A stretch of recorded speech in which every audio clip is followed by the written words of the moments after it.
into their ecologically civilized lifestyles in Port Blair's Anthropological Museum. In an Ungi communal hut, you might find such creations.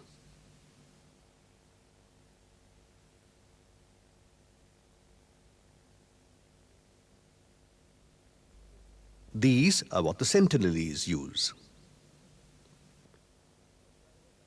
And these are Jarawa baskets and buckets. Port Blair, the capital of the islands, spreads across wooded peaks of a range of mountains rising from the depths of the sea.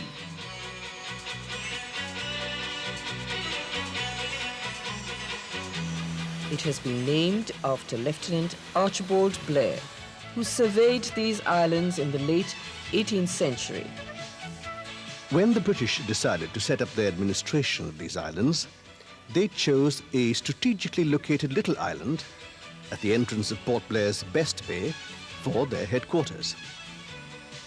We believe that this island was named after Captain Daniel Ross, Marine Surveyor General of the Indian Navy from 1825 to 1840.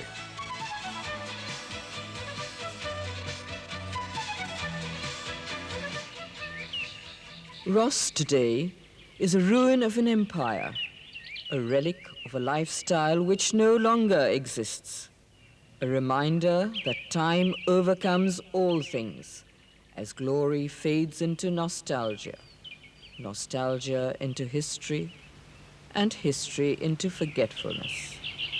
Only the timid deer move like the ghosts of fading memories through the ruins. The arches of the great shop were hemmed by the roots of jungle trees. The swimming pool, once alive with fun and laughter, was silent.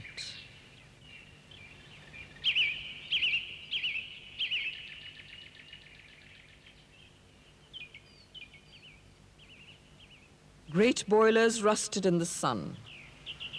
A church, later used as a bakery, was as far as Indians could venture. Up this winding path lay the Subordinate Officers Club.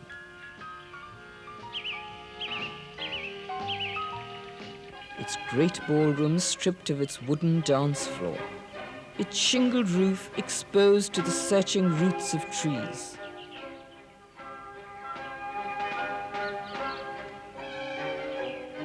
This is an uneasy place full of disturbing memories.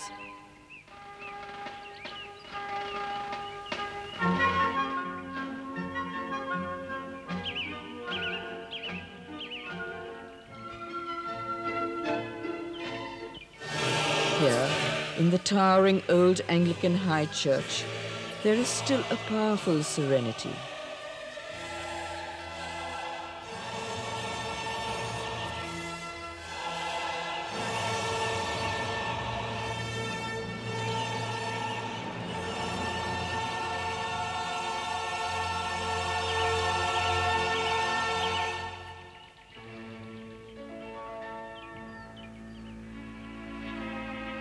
Just above the High Church is the ruin of the Chief Commissioner's mansion, the crowning glory of the British administration of the Andamans.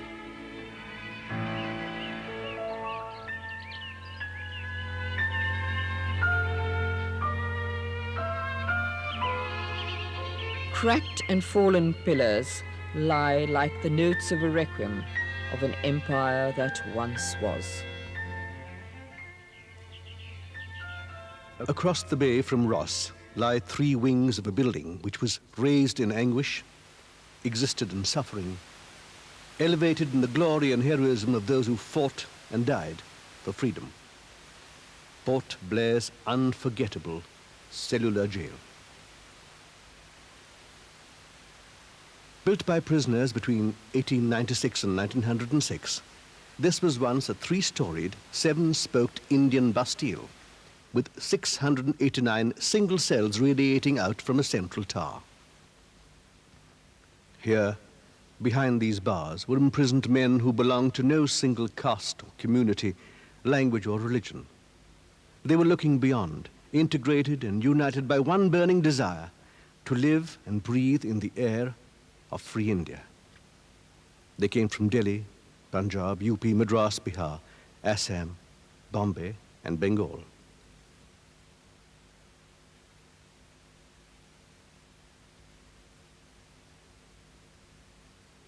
Men like Bhupesh Chandra Guha. But this is not only history. It is not only a there and then affair, it is here and now. The blood of those prisoners for freedom flows in our veins. We are the sons and daughters of those valiant men. We walk these corridors of pain. We live in these cells of exile. We are imprisoned when the cell doors clang. We share the glory of the sacrifice of men like Bhupesh Chandra Guha as we shared this visit with his son. My father was imprisoned here. Today, descendants of those exiles and other settlers from the mainland throng Port Blair's busy bazaar.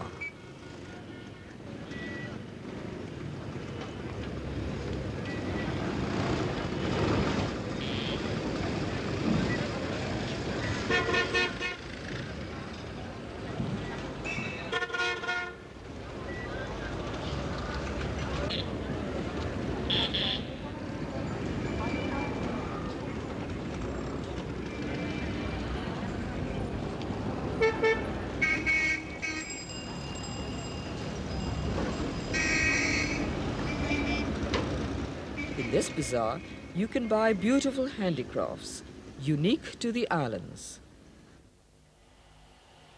From the forests come the creeper palms of cane.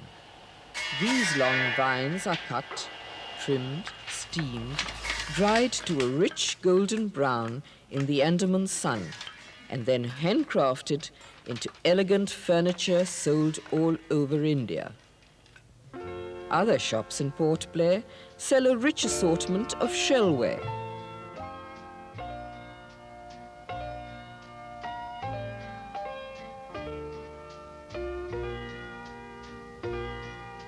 We followed the shells back to the little shacks where they are polished and cut with great skill by people like Ravi. Ravi is a Buddhist.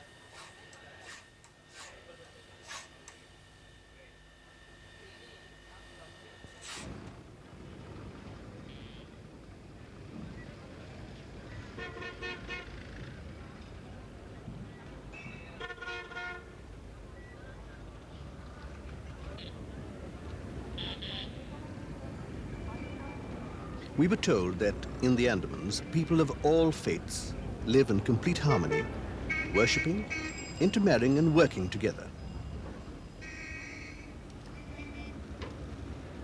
Occasionally they get together for a bit of fun and festivity. When we were there, a hotel in Port Blair organized this Cowboys and Red Indians carnival.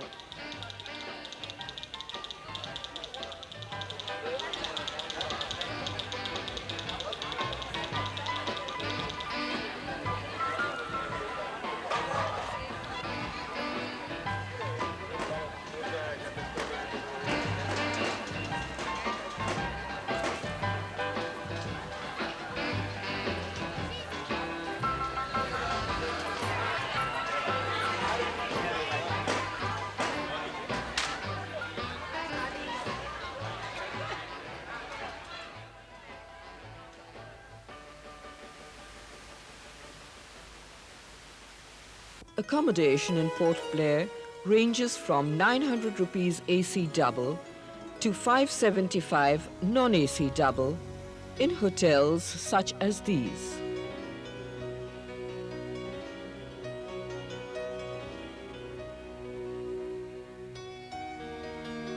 This non-AC double room in a town hotel costs 125 rupees. The tourist home offers a double room at 20 rupees. You can get to the islands by ships run by the Shipping Corporation of India. Fares from Madras and Calcutta range from 125 to 837 rupees. The journey takes 4 days. Most people, however, fly into the Andamans from either Madras or Calcutta by Indian Airlines. In Port Blair, you can get around by metered taxis, tourist taxis, and buses.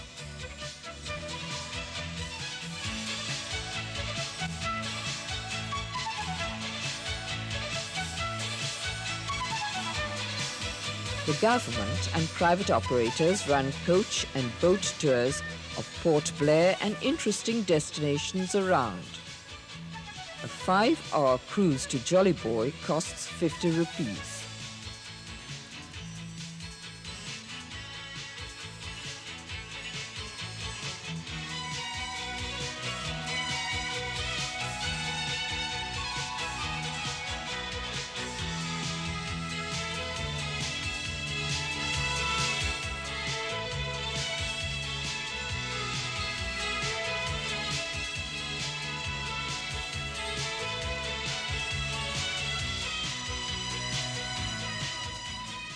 Overlooking the bay, we spoke to visitors Mukul and Suman Agarwal.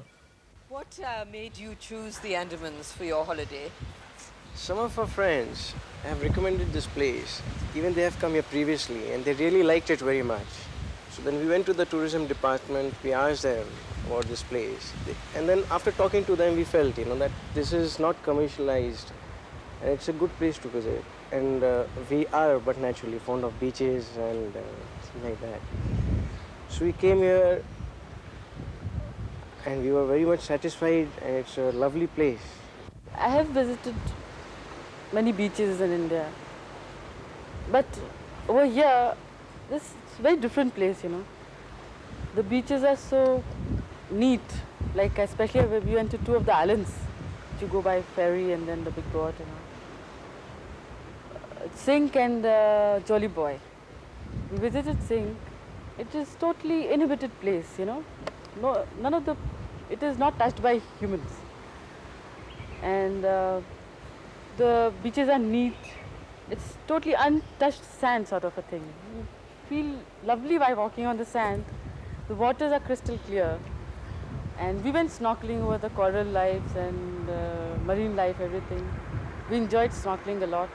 The coral life was beautiful, seeing corals breathing, and all different colors of fishes. It was just beautiful, especially from the big boat when we were coming from the small glass bottom boat, We saw the coral from there also. It was really beautiful. Jan and Feb are the best months to visit the Andamans, though the tourist season is officially from October to March. We also visited the islands in October, and the skies are only a little cloudier at that time. In fact, don't be put off every time you see a forecast of rain over the islands on the weather map. The islands extend over 6,340 square kilometers. So, though it may be raining over a few of the islands, there might be bright sunshine over the rest of the 274.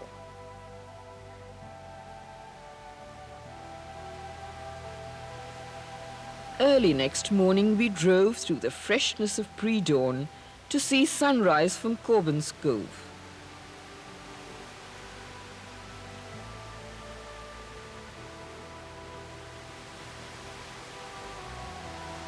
This popular little beach is shared by fishermen, walkers, paddlers and swimmers, and is an introduction to the lifestyles of some of the people of these beautiful islands.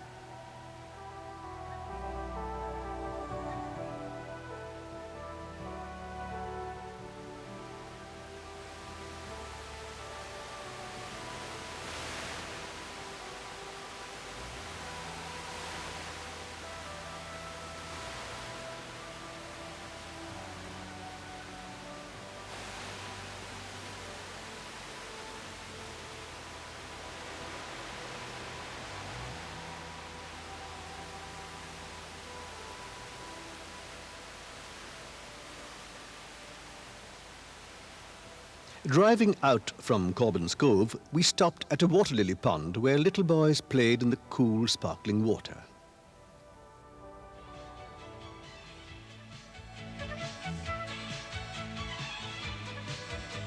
Fields spread, backed by the forests of the Andamans. We came to Wandur Beach with its wind, sea and sand sculpted trees, straddling their own reflections.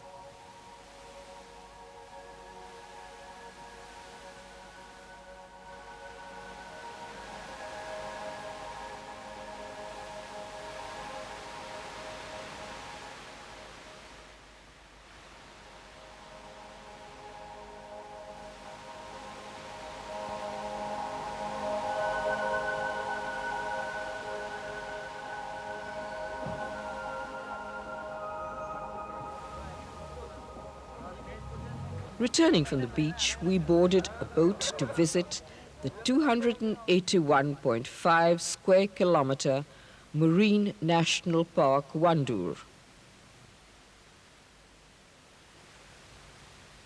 Here the water descends from 30 to 100 meters and the forests rise dramatically on the banks. First spread the mangroves, dipping their toes in the ebb and flow of the tides. Behind them are the stretches of beach vegetation, adapted to the spray of salt water, and then rise the giants of the dense evergreen tropical rainforests, main suppliers of the world's oxygen. Our boat cleaved through the clear blue unpolluted water, and the sea and the islands spread all around us.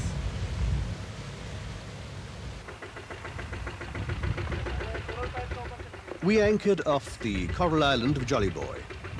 We had towed a glass-bottomed boat behind us, and we clambered into it and, bending, peered through the green-tinted glass into another, a wondrous, a magical world below.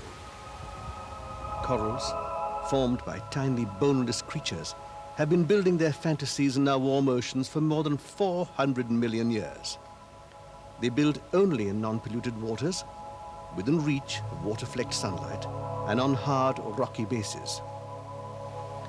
In these fantasy submarine gardens live creatures out of a science fiction scenario. Experienced naturalists believe that the life forms catalogued in the Andamans are only the tip of an iceberg. A staggering number remain to be discovered.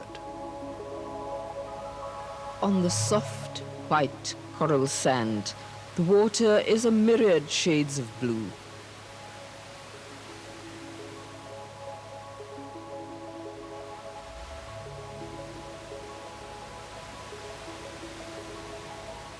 The foliage is a magical green. We were, however, saddened to find that visitors are harming the fragile ecology of these islands by leaving behind litter like plastic bags. You can snorkel, but take nothing but photographs. Leave nothing behind but your footprints in the sand.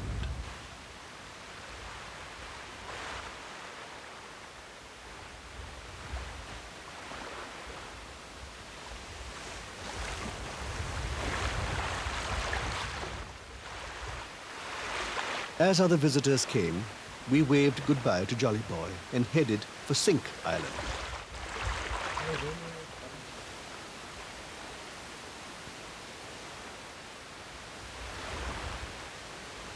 In the warm waters of Sink, more fantasy gardens of coral unfolded, flickering with colorful fish.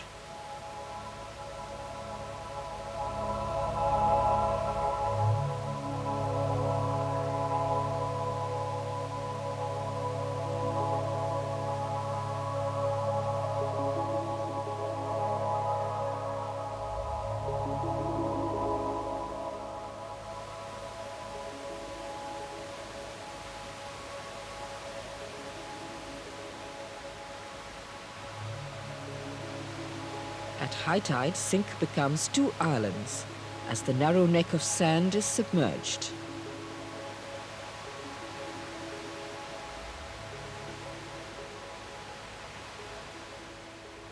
Near the bone-white driftwood trees, baby jellyfish were little blue buttons in the sand. Festoons of golden sargasso weed were the garlands of a submarine party.